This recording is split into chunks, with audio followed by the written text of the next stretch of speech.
স্বাগত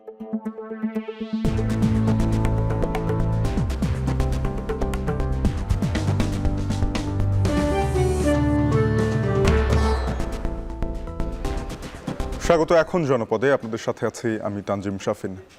প্রধান উপদেষ্টার কাছে স্মারকলিপি জমা দিতে রাজধানীর পথে কুয়েটের ৮০ শিক্ষার্থী। ভিসি প্রভিসির পদত্যাগ, লেজুর ভিত্তিক রাজনীতি নিষিদ্ধ সহ ৬ দফা দাবি। হামলার ৫ দিন পরও অন্তর্বর্তীকালীন সরকারের প্রশাসন থেকে আমাদের কোনো প্রকার সাহায্য আসেনি, যোগাযোগ করেনি। আমাদের স্মারকলিপি নিয়ে প্রধান উপদেষ্টা বরাবর যাচ্ছি যে আমরা যতদিন আমাদের না দাবি পূরণ হচ্ছে, প্রশাসন আমাদের সুরক্ষার কোনো ব্যবস্থা নিচ্ছে, ততদিন আমরা এখানে ফিরে আসবো না। এ নিয়ে বিস্তারিত জানাবো এখন জনপদে।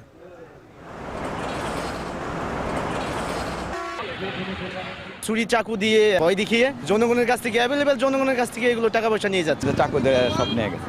কি করব, আমি একা, মানে ৫-৭ জন। আমরা তো গাড়িতে থাকি মাত্র ৩ জন লোক। ৩ জন লোক আর এই অস্ত্রধারীদের সামনে কিছু করা সম্ভব না আমাদের। প্রশাসন যদি ঠিকভাবে করে দেয় তাহলে ডাকাতি হয়তো কমই হবে। আমরা সেই বিষয়গুলো নিয়ে তদন্ত করছি এবং আশা করছি খুব শিগগিরই এই ঘটনার পুরো রহস্য উদ্ঘাটন করতে আমরা সক্ষম হব। নজরদারির অভাবে মহাসড়কে হরহামেশা ঘটছে ডাকাতি দুর্ঘটনা। শৃঙ্খলা ফেরাতে প্রশাসনের তৎপরতা বাড়ানোর দাবি পরিবহন সংশ্লিষ্টদের। আর পুলিশ বলছে দিনের তুলনায় রাতে দ্বিগুণ করা হয়েছে টহল।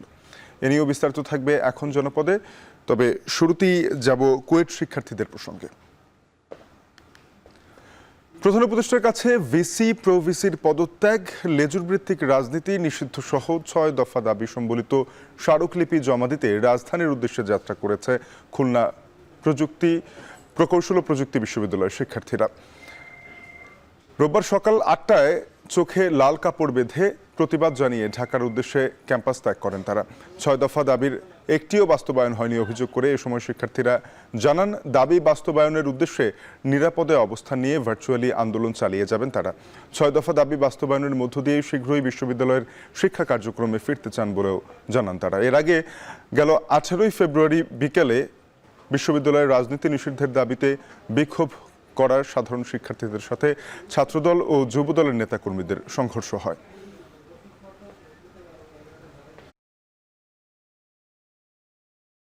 হামলার ৫ দিন পরও অন্তর্বর্তীকালীন সরকারের প্রশাসন থেকে আমাদের কোনো প্রকার সাহায্য আসেনি, যোগাযোগ করেনি।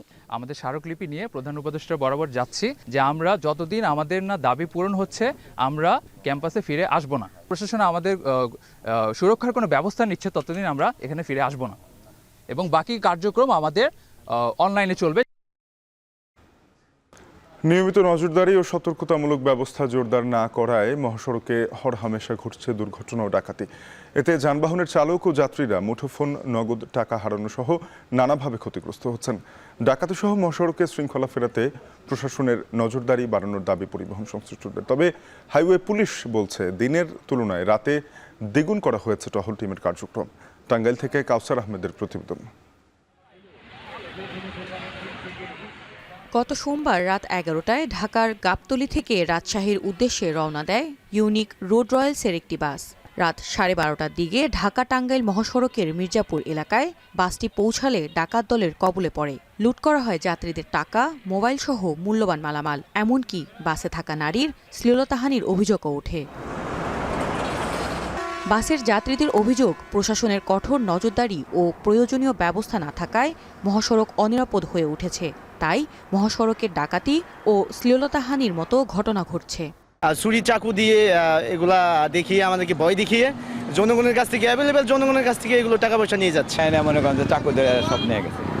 কি করব, আমি একা, মানে ৫-৭ জন। পুলিশ গার্ড যদি স্ট্যান্ড থেকে ওই স্ট্যান্ড পাহারা থাকে, সেক্ষেত্রে হয়তো ডাকাতি একটু বন্ধ হতে পারে। প্রশাসন যদি ঠিকভাবে করে দেয় তাহলে ডাকাতি হয়তো কমই হবে। এত নিখুঁতভাবে কিভাবে তারা ডাকাতি করে, এটা একটা সঠিক তদন্তের দরকার। পুলিশের পাশাপাশি যাত্রীদেরও সচেতন হওয়ার প্রয়োজন আছে। তারপরে গাড়ির স্টাফ যারা, তাদেরও সচেতন হতে হবে। পরিবহন সংশ্লিষ্টদের দাবি, প্রশাসনের দায়িত্ব অবহেলায় মহাসড়কগুলোতে ডাকাতি বাড়ছে।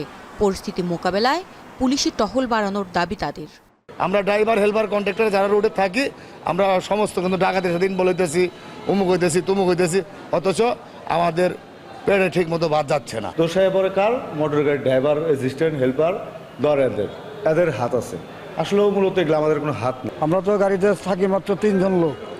3 জন লোক আর এই অস্ত্রধারীদের সামনে কিছু করা সম্ভব না আমাদের। মহাসড়কে ডাকাতি বন্ধ করতে গেলে প্রশাসনের মানে নিখুঁত ভূমিকা পালন করতে হবে। পরিবহন শ্রমিক নেতারা বলছেন, মহাসড়কের গুরুত্বপূর্ণ স্থান ও যানবাহনগুলোতে সিসি ক্যামেরার স্থাপন এবং ড্রাইভার হেল্পারদের বেতন বাড়ানো হলে সড়ক নিরাপদ হবে। সিসি ক্যামেরা থাকলে যেমন যাত্রীর নিরাপত্তা, তেমন ড্রাইভারের নিরাপত্তা, তেমন গাড়ির নিরাপত্তা। এত কোটি টাকার গাড়ি, এত লক্ষ টাকার গাড়ি মাত্র 10-15 হাজার টাকা খরচ করলে আমরা সকলেই নিরাপত্তায় থাকতে পারি। আমাদের ড্রাইভার কন্ডাক্টরের মান্থলি করে একটা বেতন সিস্টেম করে দেয়, আমরা জানি কোনো অপরাধের সঙ্গে জড়িত না হয়। আমার সংসার যদি অভাবমুক্ত হয়, আমি নিজে অভাবমুক্ত থাকবো, তাইলে আমি ঝামেলার থেকে মুক্ত থাকবো। প্রত্যেকটা জায়গাতে পয়েন্টে পয়েন্টে এই চেক করা হইতো, হ্যাঁ, তাদেরকে ভিডিওতে ছবি, প্রত্যেকটা যাত্রীর ছবি নেওয়া হতো। সেগুলো এখন মনে হয় স্থবির হয়ে পড়েছে। অপরাধমূলক কর্মকাণ্ড প্রতিরোধে ঢাকা টাঙ্গাইল যমুনা সেতু মহাসড়কে দিনের বেলায় 2টি ও রাতে পুলিশের 4টি টহল টিম দায়িত্ব পালন করে। মহাসড়কে চুরি ডাকাতির ঘটনায় ঊর্ধ্বতন কর্মকর্তাদের অনুমতি ছাড়া ক্যামেরার সামনে কথা বলতে রাজি হননি হাইওয়ে পুলিশের কর্মকর্তা। এটা হচ্ছে আমাদের এসপি স্যারের মাধ্যমে এসপি স্যারের সাথে কথা বলতে পারেন, অথবা আমাদের মিডিয়া এসপি স্যার আছে, স্যারের সাথে কথা বলতে পারেন। স্যাররা তো মিডিয়া উইংটা তো আছেই শুধুমাত্র আপনাদের ব্রিফ দেওয়ার জন্য। আমাদের তো স্টেট নিষেধ করা আছে, যেভাবে দিতে না করে দেওয়া আছে। জেলা পুলিশ সুপার জানান, সম্প্রতি বাসের ডাকাতি ও শ্লীলতাহানির ঘটনার তদন্ত চলছে। ইতোমধ্যেই 3 আসামিকে গ্রেপ্তার করা হয়েছে। চক্রের বাকি সদস্যদের গ্রেপ্তারের চেষ্টা চলছে। ইতোমধ্যে এই মহাসড়ক বাস ডাকাতির 3 জন সক্রিয় সদস্য মুহিত, সবুজ এবং শরীফুজ্জামানকে আমরা গ্রেপ্তার করতে সক্ষম হয়েছি। এই ঘটনায় তারা প্রাথমিকভাবে স্বীকার করেছে এবং এই ঘটনার সাথে আরও কয়েকজন তাদের সাথে ছিল। আমরা সেই বিষয়গুলো নিয়ে তদন্ত করছি এবং আশা করছি খুব শিগগিরই এই ঘটনার পুরো রহস্য উদ্ঘাটন করতে আমরা সক্ষম হব। বাস ডাকাতির ঘটনায় গ্রেপ্তারকৃত আসামিদের শনিবার দুপুরে আদালতে পাঠালে চিফ জুডিশিয়াল ম্যাজিস্ট্রেট নওরিন মাহবুব মুহিদকে 5 দিনের রিমান্ড মঞ্জুর করেন। এছাড়াও সবুজ ও শরীফ আদালতে স্বীকারোক্তিমূলক জবানবন্দি দিলে তাদের কারাগারে পাঠানো হয়। এখন টাঙ্গাইল। রাজশাহীর সারদা পুলিশ একাডেমিতে অনুষ্ঠিত হচ্ছে 40তম বিসিএস এএসপি ক্যাডারদের সমাপনী কুচকাওয়াজ। এ নিয়ে বিস্তারিত জানাতে সারদা পুলিশ একাডেমি থেকে যুক্ত হয়েছেন সহকর্মী রাকিবুল হাসান। রাকিবুল, জানাবেন কতজন সহকারী পুলিশ সুপার কুচকাওয়াজে অংশ নিয়েছেন? স্বরাষ্ট্র উপদেষ্টা তার বক্তব্যে কি বললেন? শাফিন, রাজশাহীর সারদা পুলিশ একাডেমির আলোচিত যে ব্যাচটি 40তম বিসিএস ক্যাডার পুলিশের, সেটি আজকে কিন্তু ইতিমধ্যে প্রথম যে কন্টিনজেন্ট তাদের যে কুচকাওয়াজ সেটি সমাপ্ত করলেন এবং বাকি 7টি কন্টিনজেন্ট তারা কিন্তু কুচকাওয়াজ এখন অভিবাদন গ্রহণ করছেন স্বরাষ্ট্র উপদেষ্টা, এবং কিছুক্ষণ আগেই তাদের শপথ বাক্য হয়েছে এবং স্বরাষ্ট্র উপদেষ্টা বক্তব্য রেখেছেন। তিনি তার বক্তব্যে আসলে মূলত বলেছেন প্রত্যেকটি নাগরিককে আসলে আইনের দৃষ্টিতে পুলিশকে দেখতে হবে এবং একই সাথে তাদের সামাজিক যোগাযোগ মাধ্যমের ব্যবহার, সেখানে তথ্য শেয়ার করা, সেগুলোর ক্ষেত্রেও আসলে সচেতন হতে হবে। তিনি বলেছেন যে এই নতুন পুলিশ সদস্যরা দেশের যে আইন শৃঙ্খলা পরিস্থিতি এবং জনগণের জানমালের যে নিরাপত্তা সেটি আসলে নিশ্চিত করবেন এবং তার বিশ্বাস আছেন যে এই পুলিশ সদস্যের মধ্য দিয়ে আসলে আইন শৃঙ্খলা পরিস্থিতি এবং দেশের সার্বিক পরিস্থিতি আসলে নিয়ন্ত্রণ করা সম্ভব হবে। এবং তারা যেই প্রত্যাশাটি আসলে করছেন, যারা নবীন সৈনিক বা নবীন পুলিশ অফিসাররা হলেন, তারাও দেশের সেবায় নিজেদেরকে নিয়োজিত রাখতে চান। এবং স্বরাষ্ট্র উপদেষ্টা আরও যেই কথাগুলো আসলে বলেছেন যে পুলিশ তার দায়িত্বে কখনো আসলে অবহেলা করবে না এবং জনগণকে সর্বোচ্চ গুরুত্ব দিবে। এবং আপনাকে জানিয়ে রাখি সাফিন যে এই যে 40তম বিসিএস ক্যাডারের সহকারী পুলিশ সুপারদের আজকের যেই এই সমাপনী কুচকাওয়াজটি, সেখানে কিন্তু 66 জন ক্যাডেট অংশগ্রহণ করেছিলেন, যার মধ্যে কিন্তু গেল 20 ফেব্রুয়ারি বৃহস্পতিবার রাষ্ট্রপতির আদেশক্রমে তাদের 6 জনকে জনকে কিন্তু আসলে চাকরি থেকে অব্যাহতি দেয়া হয়েছিল এবং সেখানে আসলে বলা হয়েছে যে চাকরির যে বিধি সেখানে 6 ধারা ভঙ্গ করার কারণে কিন্তু তাদেরকে অব্যাহতি দেওয়া হয় এবং বাকি যে 60 জন ছিল সেই 60 জনকে কিন্তু এখন তারা কিন্তু তাদের আজকের যে সমাপনী কুচকাওয়াজ সেটি সম্পন্ন করলেন। তো এখন পর্যন্ত আমরা দেখছি যে একে একে প্রত্যেকটি কন্টিনজেন্ট তাদের যে কুচকাওয়াজ সেটি আসলে শেষ করলো এবং এর পরবর্তীতে যেই কয়েকটি আসলে কন্টিনজেন্ট আছে তারা তাদের এই কুচকাওয়াজটি শেষ করবে এবং আমরা দেখতে পাচ্ছি যে প্যারেড গ্রাউন্ডে এখনো কিন্তু এই প্রত্যেকটি কন্টিনজেন্ট আসছেন, তাদের প্যারেড গ্রাউন্ডের যে সীমা সেটি অতিক্রম করছেন এবং তাদের যে স্বজনরা পাশে আছে তারা কিন্তু সেখানে এসে অভিবাদন জানাচ্ছেন এবং একই সাথে তারা উদযাপন করছেন এই সময়টুকুতে এবং তারা তাদের যে সহকর্মী এবং অন্যান্যদের প্রতিও কিন্তু আসলে ভালোবাসা দেখাচ্ছেন আমরা এখানে লক্ষ্য করছি। তো শাফিন, এই ছিল রাজশাহী সারদা পুলিশ একাডেমি থেকে আমার কাছে সর্বশেষ খবর। সহকর্মী রাকিবুল হাসান যুক্ত হয়েছিলেন রাজশাহীর সারদা পুলিশ একাডেমি থেকে। বান্দরবানের নাইক্ষ্যংছড়ি সীমান্ত দিয়ে প্রতিনিয়ত অবৈধভাবে ঢুকছে বার্মিজ গরু। এতে একদিকে শত শত কোটি টাকার রাজস্ব হারাচ্ছে সরকার, অন্যদিকে ক্ষতিগ্রস্ত হচ্ছেন দেশের খামারিরা। রিজভির হাতের প্রতিবেদনে বিস্তারিত। এভাবেই বান্দরবনের নাইক্ষ্যংছড়ির দুর্গম বিভিন্ন সীমান্ত দিয়ে দেশে আসছে শত শত গরু। আইনশৃঙ্খলা বাহিনীকে ফাঁকি দিয়ে অবৈধভাবে আসা এসব গরু চলে যাচ্ছে বিভিন্ন এলাকায়। অভিযোগ রয়েছে প্রশাসনকে ম্যানেজ করে প্রভাবশালী সিন্ডিকেট মিয়ানমার থেকে অবৈধভাবে গরু আনে, পরে এসব গরু প্রকাশ্যে হাটে বেচা কেনার পর রসিদের মাধ্যমে বৈধতা দিয়ে পাঠিয়ে দেয়া হয় দেশের বিভিন্ন প্রান্তে। এতে ক্ষতিগ্রস্ত হচ্ছেন দেশের খামারিরা, রাজস্ব হারাচ্ছে সরকার। মায়ানমার থেকে হাজার হাজার গরু সোমবার এবং বৃহস্পতিবার এখানে আসে সরকারের রাজস্ব ফাঁকি দিয়ে। এই সীমান্ত বাহিনীর যারা আছে দায়িত্বরত আছে তারা কি করে জানে না। আমি অনেক সময় দেখি যে বিজিবির সামনে দিয়া হাজার হাজার গরু চলে আসে। অরিজিনাতে যারা আপনার ব্যবসা করে এবং অরিজিনাতে যারা হাট যারা নিয়েছে তাদের থেকে তারা রসিদ গ্রহণ করে ওই গরুগুলো বৈধ করে তারা সড়ক পথে বিভিন্ন দেশে বিভিন্ন প্রান্তে নিয়ে যাচ্ছে। এছাড়া গরুর সাথে বিপুল পরিমাণ ইয়াবার চালানো দেশে আসছে বলে অভিযোগ রয়েছে। বিভিন্ন সময় চোরাই পথে নিয়ে আসা এসব গরু জব্দ করা হলেও ধরাছোঁয়ার বাইরে রয়ে যায় সিন্ডিকেট সদস্যরা। আমরা ছোটকালে আসতাম, এখান থেকে টাকা নিত না, কিচ্ছু নিত না। এখন এখানে নাইক্ষ্যংছড়ি বাজারে একজন বলছে আমাকে 500 টাকা দাও রামুর থানায়, আর আমি চাঁদা দেবো না, চাঁদা দিয়া আমি গরু নিয়ে যাবো না। রাজনীতিক বলেন, জনপ্রতিনিধি সবাই প্রায় কিন্তু এই ব্যবসার সাথে জড়িয়ে গেছে। তবে অভিযোগ পেলে ব্যবস্থা নেওয়া হবে বলে জানান নাইক্ষ্যংছড়ি উপজেলার নির্বাহী কর্মকর্তা। আমার কাছে অফিসিয়ালি কোনো তথ্য এরকম নাই যে এখানে চোরাচালানের গরু উঠে বা এখানে চোরাচালানের গরু ব্যবসা করা হয়। যদি এরকম কোনো অভিযোগ আসে এবং অভিযোগ যদি প্রমাণিত হয় আমরা আইন অনুযায়ী ব্যবস্থা নেব। গেল মাসে গরু চোরাচালান করতে গিয়ে সীমান্ত মাইন বিস্ফোরণে আহত হয়েছেন অন্তত 12 বাংলাদেশি। এখন বান্দরবান। চট্টগ্রামে খোলা আকাশের নিচে পড়ে আছে রেলের নিলামযোগ্য শত কোটি টাকার যন্ত্রাংশ। সুরক্ষা ব্যবস্থা না থাকায় সুযোগে চলছে চুরি, লুটপাট। 3 জন ডিউটি করতেছে, 1 জন করে। আমরা ভিতরে দৌড়ান দিলে তারা মালামাল নিয়ে ওয়ালটপকে বাইরে চলে যায়। 3 জন দিয়ে আপনি একটা ইয়ার্ড 11টা লাইন কখনো রক্ষা করা সম্ভব না। যেগুলো লাগানোর দরকার এগুলো এখান থেকে নতুন করে সংযোজন করে আনে আর কি। তো আনার পরে এরা আমাদেরকে কোনো কিছু অবহিত করে না। আমাকে অ্যাডভাইস নোট করা হবে না ততক্ষণ পর্যন্ত আসলে আমাদের এই বিষয়ে জানা থাকে না। চট্টগ্রামে খোলা আকাশের নিচে পড়ে আছে শত কোটি টাকার রেলের নিলামযোগ্য যন্ত্রাংশ। বছরের পর বছর পড়ে থাকা এসব মূল্যবান মালামাল সুরক্ষার কেউ নেই, আর এই সুযোগেই চলছে চুরি, লুটপাট। অথচ নিয়ম মাফিক নিলাম হলে সরকার প্রতি বছর শত কোটি টাকার রাজস্ব পেতে পারত। কাজী মাহফুজের প্রতিবেদন। 16 শহর স্টেশন এলাকায় বছরের পর বছর খোলা আকাশের নিচে পরিত্যক্ত অবস্থায় পড়ে আছে কোটি টাকার পুরনো বগি, রেলবিট ও স্লিপার। বেশিরভাগই নষ্ট হয়ে গেছে। একই চিত্র মাদারবাড়ি এসআরভি স্টেশনেও, যেখানে 1 যুগেরও বেশি সময় ধরে পড়ে আছে শত শত রেলের চাকা, ওয়াগন সহ নানা সরঞ্জাম। জেলার পাহাড়তলির বিভিন্ন ডিপো, সিজিপিওআই এলাকাসহ বিভিন্ন রেল স্টেশন ও গোডাউনে অরক্ষিত অবস্থায় আছে মূল্যবান এসব সরঞ্জাম। শুধু চট্টগ্রাম নয়, এ অবস্থা সারা দেশের।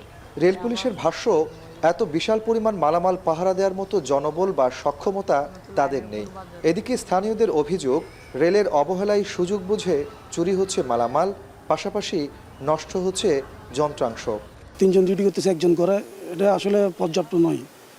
এখানে অনেক সময় আপনার দুষ্কৃতিকারীরা ভিতরে অবস্থান নেই, আমরা ভিতরে দৌড়ান দিলে তারা মালামাল নিয়ে ওয়ালটপকে বাইরে চলে যায়। রেলের রাজস্ব আয়ের অন্যতম একটি খাত হচ্ছে এসব স্ক্র্যাপ মালামাল বিক্রি, যেখানে বছরে শত কোটি টাকার উপরে রাজস্ব আয় করতে পারে রেলওয়ে। অথচ চুরির কারণে আর অবহেলায় বিপুল পরিমাণ এই রাজস্ব হারাচ্ছে সরকার। প্রতি বছর নিলামের নামমাত্র মূল্যে গড়ে 20 থেকে 25 কোটি টাকার যন্ত্রাংশ বিক্রি করছে রেলওয়ে পূর্বাঞ্চল। গত 5 বছরে বিক্রি হয়েছে শত কোটি টাকার মালামাল। চলতি বছর স্ক্র্যাপ মালামাল বিক্রি থেকে 25 কোটি টাকা আয়ের লক্ষ্যমাত্রা ধরা হলেও 7 মাসে অর্জন মাত্র 3 কোটি টাকা। এক্ষেত্রে যথাযথ সমন্বয় না থাকাকে দায়ী করছেন কর্মকর্তারা। সরঞ্জাম বিভাগের কাজটা আসলে অ্যাডভাইস নোট পাওয়ার পর থেকে শুরু হয়। আমাকে অ্যাডভাইস নোট করা হবে না ততক্ষণ পর্যন্ত আসলে আমাদের এই বিষয়ে জানা থাকে না। অ্যাডভাইস নোট হওয়ার পর থেকে আমরা ডিসপোজালটা করি। অ্যাডভাইস নোট হয়েছে কিন্তু আমরা ডিসপোজাল করতে পারিনি, এরকম কোনো কিছু পেন্ডিং নেই। তবে রেল স্টেশনের কাছাকাছি এসব মালামাল থাকলেও কি পরিমাণ মালামাল আছে আর এসব সংরক্ষণই বা হবে কিভাবে তা জানেন না স্টেশন মাস্টাররা। স্লিপার অদল বদল করে, চেঞ্জ করে, পরিবর্তন করার পরে যেগুলো আপনার ব্যবহার অনুপযোগী থাকে ওগুলো নিয়ে আসে, যেগুলো লাগানোর দরকার এগুলো এখান থেকে নতুন করে সংযোজন করে আনে আর কি। তো আনার পরে এরা আমাদেরকে কোনো কিছু অবহিত করে না। 3 জন দিয়ে আপনি একটা ইয়ার্ড 11টা লাইন কখনো রক্ষা করা সম্ভব না। আর আমার সেফটি ফেন্সিং, তারপরে বলেন বিভিন্ন চোর, এই যে আশেপাশে যে বস্তিগুলো আছে, আমরা অনেকবার পদক্ষেপ নিয়েছি উচ্ছেদ করার জন্য। আজ উচ্ছেদ করি, কালকে আবার হয়ে যায়। রেলের এসব স্ক্র্যাপ মালামাল নিলামে বিক্রির সময় সিন্ডিকেটের কারসাজি ও একটি নির্দিষ্ট চক্রের হাতে নিয়ন্ত্রিত হয় বলেও অভিযোগ আছে। কাজী মাহফুজ, এখন চট্টগ্রাম। 80-র দশকে ঝালকাঠির বিভিন্ন সড়কে নির্মিত বেইলি ব্রিজগুলোতে এখনও ঝুঁকি নিয়েই প্রতিদিন চলাচল করছে শত শত যানবাহন। নিরাপত্তাহীনতায় ভুগছেন যাত্রীরা। এলাকাবাসী দ্রুত স্থায়ী সমাধানের দাবি জানালেও এখনও পর্যন্ত কোনো কার্যকরী উদ্যোগ নেওয়া হয়নি। আলামিন তালুকদারের প্রতিবেদন। যানবাহন চললেই হচ্ছে বিকট শব্দ। কাছ থেকে দেখলে চোখে পড়ে ছোট ছোট লোহার পাতগুলো জোড়াতালি দিয়ে কোনো মতে দাঁড়িয়ে আছে ব্রিজ। এরপরও চলছে যানবাহন। ঝুঁকিপূর্ণ এই চিত্র দেখা যায় ঝালকাঠির বেইলি ব্রিজগুলোতে। বরিশাল খুলনা আঞ্চলিক মহাসড়কের এই ব্রিজটি 7 বছর আগে ঝুঁকিপূর্ণ ঘোষণা করেছিল সড়ক ও জনপথ বিভাগ। তবে প্রতিদিনের যানবাহনের চাপে নড়বড়ে হয়ে উঠেছে ব্রিজটি। ট্রাক বা বাস উঠলেই দুলতে থাকে ব্রিজটি। স্ল্যাবগুলো বেশ আলগা, ফলে প্রায় ঘটছে দুর্ঘটনা। বিভিন্ন কর্তৃপক্ষ, মেয়র, তারা এই জায়গাটা নিয়ে খালি বলতেছে কিন্তু কাজ করে না। দেখা যায় যে আমাদের জন্য এটা অনেক ক্ষতিকর। এমনও হয়েছে যে শুনছে একটা বাচ্চা পড়েও গেছে এই ব্রিজ থেকে। খুবই ঝুঁকিপূর্ণ এবং ওই গাড়ি, বড় গাড়ি উঠলে দোল খায়। এক দিন আসে এই গাড়ির ঝাঁকানি, তারপর হচ্ছে একটার পর একটা এই যে পার্ট বাই পার্ট খুলে পড়ে থাকে। আমাদের অনেক ভয় লাগে যে ব্রিজটা ভেঙে যায় কিনা। অনেকেই, শুধু আমার না, অনেকেই ভয় পায়। ঝালকাঠি সদরের বেসাইন খান, তারপাশা, রাজাপুরের বাগরি ও নৈখাটি সহ জেলার 38টি বেইলি ব্রিজ এখন ঝুঁকিপূর্ণ। সাময়িক মেরামত করে সচল রাখার চেষ্টা করা হলেও খুব বেশি কাজে আসছে না। স্থানীয়দের আশঙ্কা যে কোনো সময় ঘটতে পারে বড় ধরনের দুর্ঘটনা।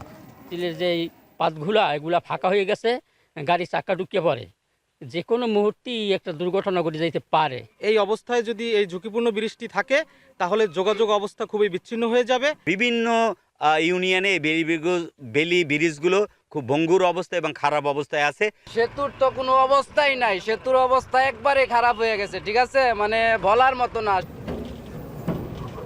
ঝালকাঠি সড়ক বিভাগের নির্বাহী প্রকৌশলী জানিয়েছেন, অধিকাংশ ব্রিজের উন্নয়নের জন্য মন্ত্রণালয়ে প্রস্তাব পাঠানো হয়েছে। ঝুঁকিপূর্ণ সেতুগুলো আছে, আমরা কিছু মাইনরের মাধ্যমে এবং কিছু পিএমপি সেতু প্রোগ্রামের মাধ্যমে কর্মসূচি গ্রহণ করেছি।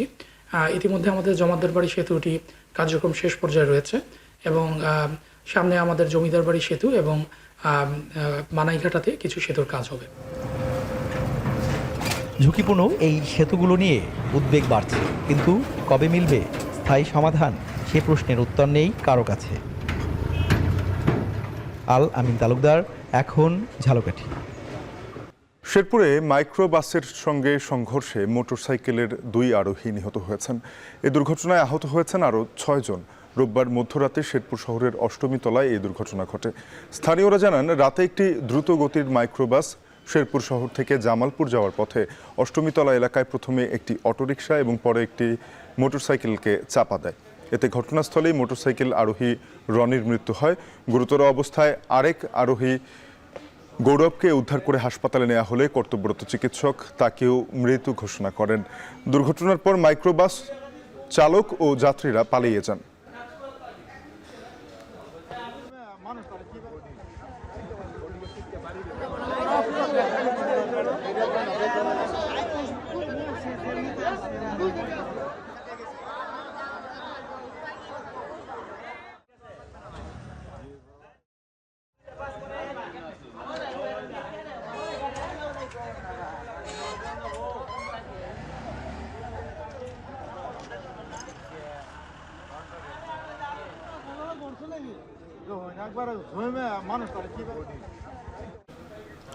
চট্টগ্রাম সিটি কর্পোরেশনের আয়োজনে চলছে কর মেলা। রাজস্ব সার্কেল 1 ও সার্কেল 5-এর বাসিন্দাদের জন্য এই কর মেলায় আয়োজন করা হয়েছে। আরও জানাতে যুক্ত হয়েছেন সহকর্মী হাজিরা শিউলি। শিউলি, জানাবেন মেলায় করদাতাদের ভিড় কতটা লক্ষ্য করছেন? এই মেলায় সেবা গ্রহীতাদের কি কি সুবিধা মিলছে? কিছুক্ষণ আগেই কর মেলার আনুষ্ঠানিকভাবে উদ্বোধন করেন চট্টগ্রাম সিটি কর্পোরেশনের মেয়র ডাক্তার শাহাদাত হোসেন।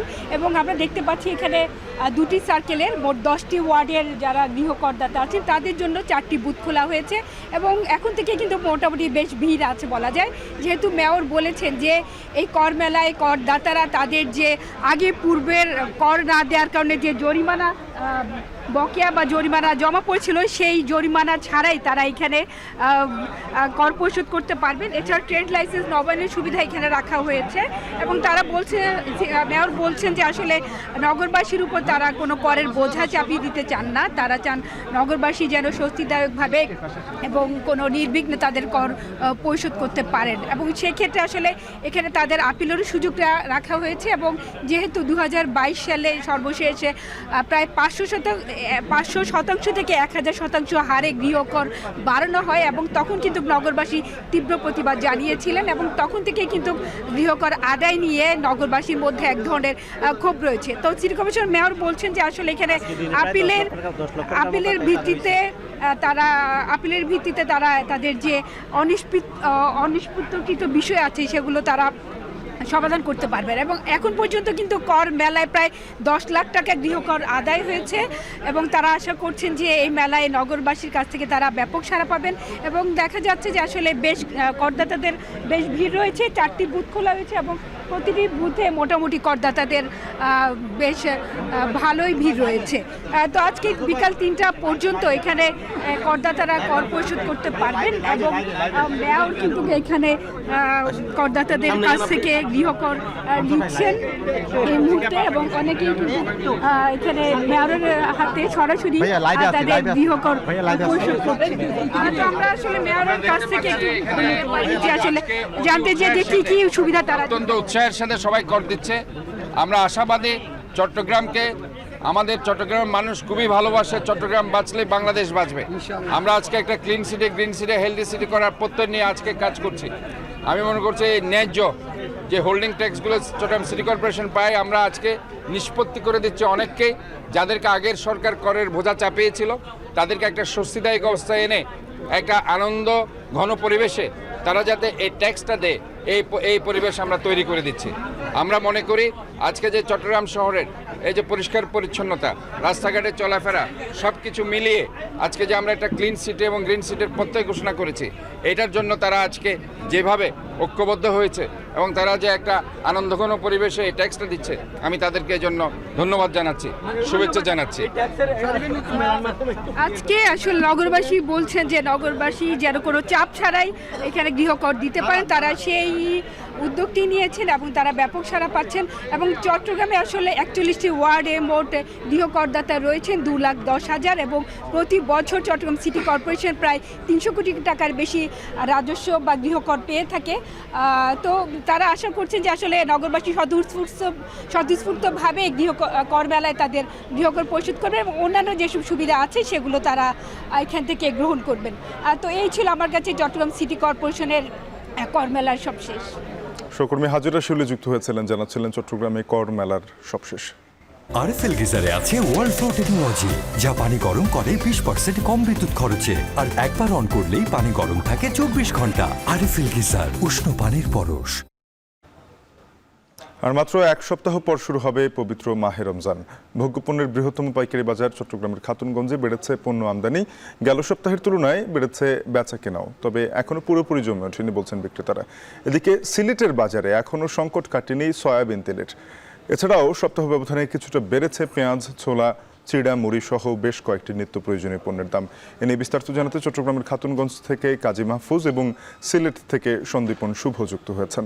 শুরুতেই যাব খাতুনগঞ্জে। মাহফুজ, জানাবেন পণ্যের দাম কেমন, ক্রেতারা দাম নিয়ে কতটা সন্তোষ প্রকাশ করছেন?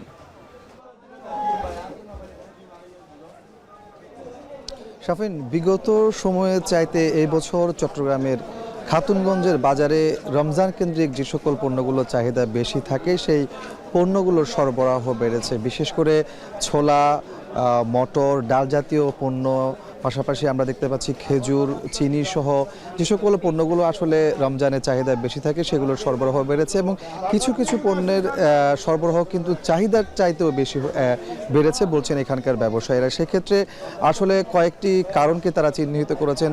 প্রথমত তারা বলছেন যে অন্য সময়ে বড় বড় গ্রুপগুলো এলসি করতে পারতো, আমদানি করতে পারতো, এই বছর কিন্তু এই জায়গাটা অনেকটা ওপেন করে দেওয়া হয়েছে। ক্ষুদ্র এবং মাঝারি ব্যবসায়ীরাও এলসি করতে পেরেছে, আমদানি করতে পেরেছে, ফলে বাজারে তার ইতিবাচক প্রভাব পেয়ে পড়েছে। দামও কিন্তু কমতে শুরু করেছে, আমরা এমনটি দেখতে পাচ্ছি বাজারে এসে। এখানে আজকের দামের কথা যদি বলি সেক্ষেত্রে দেখতে পাচ্ছি ছোলা আজকের বাজারে বিক্রি হচ্ছে সর্বনিম্ন 93 টাকায় আর সর্বোচ্চ 105 টাকায় বিক্রি হচ্ছে, যা এক সপ্তাহের ব্যবধানে 2 থেকে 3 টাকা পর্যন্ত কমেছে বলছেন ব্যবসায়ীরা।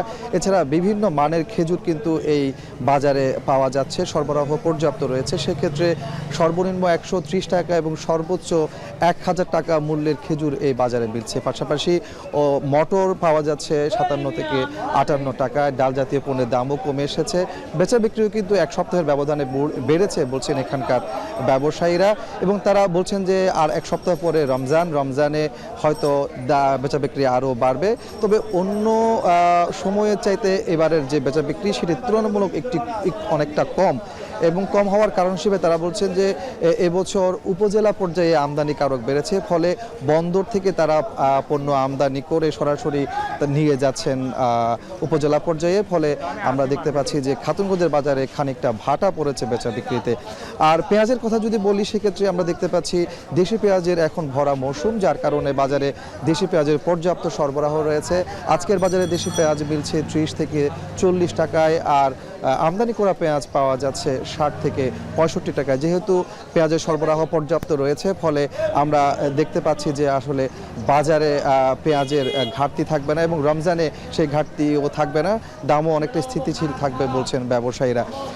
আরেকটি বিষয় বলে রাখা দরকার যে এখানকার যারা ব্যবসায়ী আছেন তারা বলছেন এবং যারা ক্রেতা আসছেন, এখানে খুচরা ব্যবসায়ী আসছেন, তারা বলছেন তেলের সরবরাহ কিন্তু পর্যাপ্ত রয়েছে, কিন্তু এক ধরনের সংকট, যেটিকে তারা কৃত্রিম সংকট হিসেবে বলছেন, এই ধরনের কৃত্রিম সংকট বাজারে দেখা দিয়েছে তেলের ক্ষেত্রে। তো এমন অবস্থায় আসলে বাজার মনিটরিং যদি জোরদার করা যায় সেই ক্ষেত্রে তারা বলছেন যে তেলের বাজার যে একটা অস্থিরতা তৈরি হয়েছে সেটি অনেকটা কমে আসবে। তো শাফিন, এই ছিল আমার কাছে চট্টগ্রামের খাতুনগঞ্জের বাজার থেকে রমজানের ভোগ্যপণ্যের দরদাম, বেচা বিক্রির সবশেষ। মাহফুজের কথার সূত্র ধরে যেতে চাই, সন্দীপন, জানাবেন যে সিলেটেও কি তেলের সংকটকে কৃত্রিম বলছেন ব্যবসায়ীরা? এই সংকট কাটার কোনো আভাস মিলেছে কিনা? রমজানের অন্যান্য ভোগ্যপণ্যের দাম কেমন?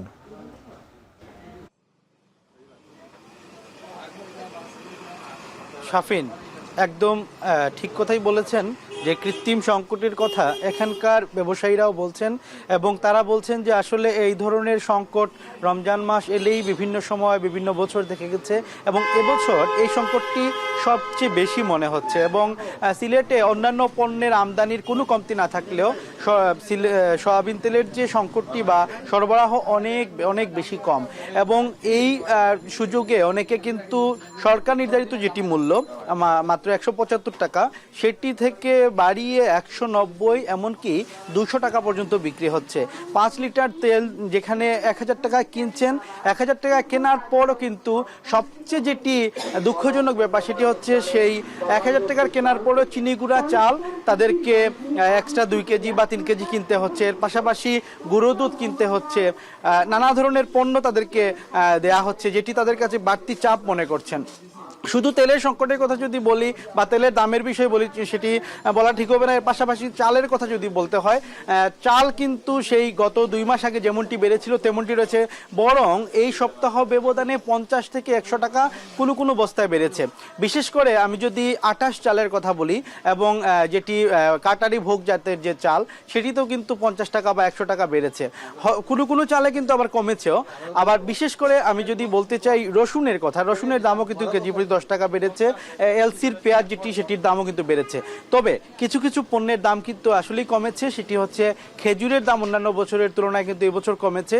এর পাশাপাশি যদি আমি বলি দেশি পেঁয়াজের দামও অনেক কম রয়েছে, মাত্র 35 থেকে 40 টাকায় বিক্রি হচ্ছে দেশি পেঁয়াজ, এবং আরও কিছু পণ্য রয়েছে যেগুলো কিন্তু ক্রেতাদের নাগালের মধ্যে রয়েছে। এর মধ্যে অন্যতম হচ্ছে চিনির দামও কিন্তু নাগালের মধ্যেই রয়েছে। আর পাশাপাশি যদি আমি জানিয়ে রাখি আলুর দামও কিন্তু স্বাভাবিক রয়েছে, এবং বিভিন্ন ধরনের মশলাপাতির দামও কিন্তু অনেকটাই নাগালের মধ্যে রয়েছে।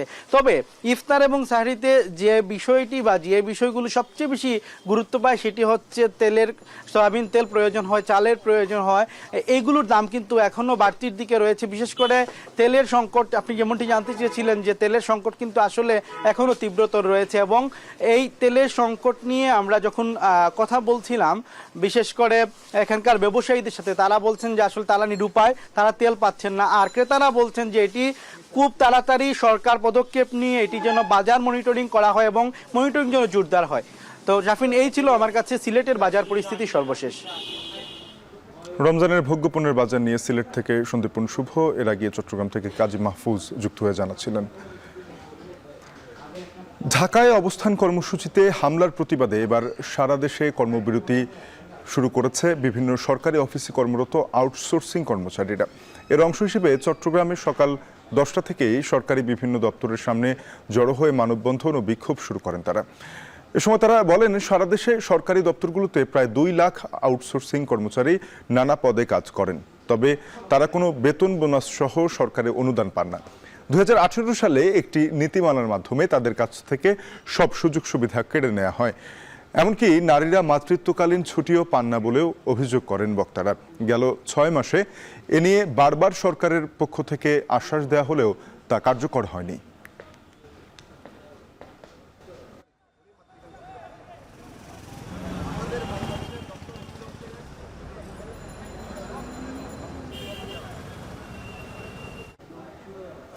আবহাওয়া পরিবর্তনের সাথে সাথে চুয়াডাঙ্গার হাসপাতালগুলোতে বাড়ছে ডায়রিয়া রোগীর সংখ্যা।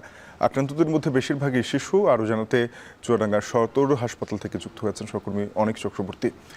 অনেক জানাবেন, প্রতিদিন হাসপাতালে কত রোগী চিকিৎসা নিতে আসছেন? ডায়রিয়া রোগী বাড়ার কি কারণ বলছেন চিকিৎসকরা? শাফিন, গত যদি 2 সপ্তাহের হিসাব বলি, গত 2 সপ্তাহে প্রায় 600-রও অধিক রোগী কিন্তু আসলে চুয়াডাঙ্গা সদর হাসপাতালে ডায়রিয়া রোগে আক্রান্ত হয়ে ভর্তি হয়েছে। ভর্তি হওয়া এসব রোগীর মধ্যে আসলে শিশুর সংখ্যাই কিন্তু আসলে আমরা বেশি দেখেছি, পাশাপাশি বৃদ্ধ বয়োজ্যেষ্ঠ যারা আছে সেসব রোগীও কিন্তু আসলে ডায়রিয়ার আক্রান্ত হয়ে চুয়াডাঙ্গা সদর হাসপাতালে ভর্তি হচ্ছে। একটি দুর্ভোগের কথা জানিয়ে রাখি শাপিন, চুয়াডাঙ্গা সদর হাসপাতালে যে শয্যা সংখ্যা রয়েছে তার বিপরীতে কিন্তু এখন বর্তমানে প্রায় 4 গুণ রোগী ভর্তি আছে। আমি চুয়াডাঙ্গা সদর হাসপাতালের জরুরি বিভাগে খোঁজ রেখেছি, সেখান থেকে আমি যে তথ্য পেয়েছি যে গত 24 ঘন্টায় প্রায় 49 জন রোগী ডায়রিয়া রোগে আক্রান্ত হয়ে চুয়াডাঙ্গা সদর হাসপাতালে ভর্তি হয়েছে।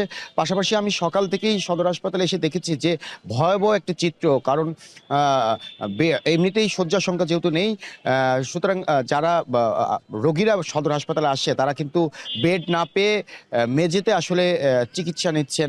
রোগীদের সাথে যারা পরিবারের সদস্যরা সাথে আসছেন তারাও কিন্তু আসলে এক প্রকার দুর্ভোগে পড়েছেন। আমি একটু আগে সদর হাসপাতালের ভেতরে ডায়রিয়া ওয়ার্ডের ভিতরে গিয়েছিলাম, সেখানে এক প্রকার আসলে দুর্ভোগের চিত্র আসলে না দেখলেই নয়, কারণ পা রাখার আসলে জায়গা পর্যন্ত নেই। এই বাড়তি যে রোগী, এই রোগীর চিকিৎসা দিতে কিন্তু হিমশিম খাচ্ছে সদর হাসপাতালে যারা চিকিৎসক আছেন এবং নার্স আছেন, তারা কিন্তু এক প্রকার হিমশিমই খাচ্ছেন। পাশাপাশি একটা বিষয় জানিয়ে রাখি শাপিন, যে গত 15 দিন যাবৎ এই হাসপাতালের রোগীর সংখ্যা এতটাই বেড়েছে যে ডায়রিয়া স্যালাইন, সেই ডায়রিয়া স্যালাইন কিন্তু আসলে সংকট দেখা দিয়েছে, একেবারেই নেই। আমার সাথে কথা হয়েছিল আবাসিক যিনি মেডিকেল অফিসার আছেন সদর হাসপাতালে, তার সাথে তিনি বলছেন যে চাহিদাপত্র পাঠানো হয়েছে, অতি দ্রুত আসলে সংকট কেটে যাবে। পাশাপাশি দুর্ভোগের যে বিষয়টা বলছেন তিনি, আবাসিক মেডিকেল অফিসার বলছেন যে এই সময় আবহাওয়াজনিত কারণে আসলে প্রতি বছরই রোগীর সংখ্যা হাসপাতালে বাড়ে, যার কারণে আসলে এই শয্যা সংখ্যা তারা আসলে দিতে পারছেন না। এছাড়া সিভিল সার্জনের সাথে আমার কথা হয়েছিল, সিভিল সার্জনের মতে চুয়াডাঙ্গা সদর হাসপাতাল খুবই ভালো হাসপাতাল এবং এখানে শয্যা সংখ্যা এবং চিকিৎসার মান খুবই ভালো, কিন্তু তার যে বক্তব্য, সেই বক্তব্যের সাথে কিন্তু আমরা কোনোভাবেই সদর হাসপাতালের যে চিকিৎসা সেবা বা চিকিৎসার মান সেটি কিন্তু আমরা পাইনি। তো সব মিলিয়ে কিন্তু আসলে দুর্ভোগটা প্রতিনিয়ত বাড়ছে এবং এই আবহাওয়াজনিত কারণে কিন্তু রোগীর সংখ্যা প্রতিনিয়তই আসলে হাসপাতালে বাড়ছে। তো শাপিন, আমার কাছে চুয়াডাঙ্গা সদর হাসপাতাল থেকে এই ছিল সবশেষ। চুয়াডাঙ্গায় ডায়রিয়া রোগী বাড়ায় হাসপাতালে তৈরি হচ্ছে শয্যা সংকটে নিয়ে জানাচ্ছিলেন সহকর্মী অনিক চক্রবর্তী। মানিকগঞ্জের সিংগাইরে বাড়ছে গাজরের আবাদ। এখানকার বেশিরভাগ গ্রামই এখন গাজর গ্রাম নামে পরিচিত। দেশের চাহিদার প্রায় 40% গাজর উৎপাদন হচ্ছে এই অঞ্চলে, যার আনুমানিক বাজার মূল্য রয়েছে প্রায় 65 কোটি টাকা। আসাদ জামানের প্রতিবেদন। বিস্তীর্ণ মাঠ জুড়ে সবুজের সমারোহ। মানিকগঞ্জের সিংগাইরে জয়মন্টপে জমি থেকে গাজর তুলতে ব্যস্ত চাষিরা। 1.5 যুগেরও বেশি সময় ধরে গাজর চাষের সাথে যুক্ত জেলার জয়মন্টপ, আজিমপুর, চর আজিমপুর, কিটিংচর সহ কয়েকটি গ্রামের প্রায় 10,000 কৃষক। তবে সময় মতো পর্যাপ্ত বৃষ্টি না হওয়ায় এবার কিছুটা কমেছে গাজরের ফলন। এতে কাঙ্ক্ষিত দাম পাওয়া নিয়ে শঙ্কায় চাষিরা। এবছর গাজরের একটু ফলন কম হয়েছে, আপনার আবহাওয়া মানে বৃষ্টি হয় না, আবহাওয়া অনুকূলে না থাকা। 1 বিঘায় প্রায় আপনার 200 মন যদি ভালো হইতো, কিন্তু এখন সেটা কমে 115-20 মন এরকম।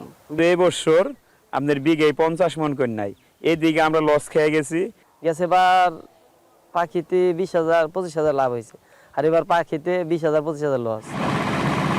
এদিকে গাজর পরিষ্কারে এবার বিশেষ মেশিনের ব্যবহার বাড়লেও সংরক্ষণে নেই উন্নত মানের হিমাগার। এ অবস্থায় উপজেলায় একটি হিমাগার স্থাপনের দাবি চাষি ও ব্যবসায়ীদের।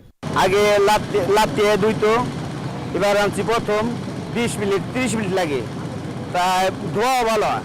ভালো মানের যদি কোনো কোলেস্টার থাকতো আমাকে মানিকগঞ্জের ভিতরে রাইলে আমরা 2 মাস ছুঁয়ে আমরা একটু উন্নত মানের বিক্রি করে পারতাম।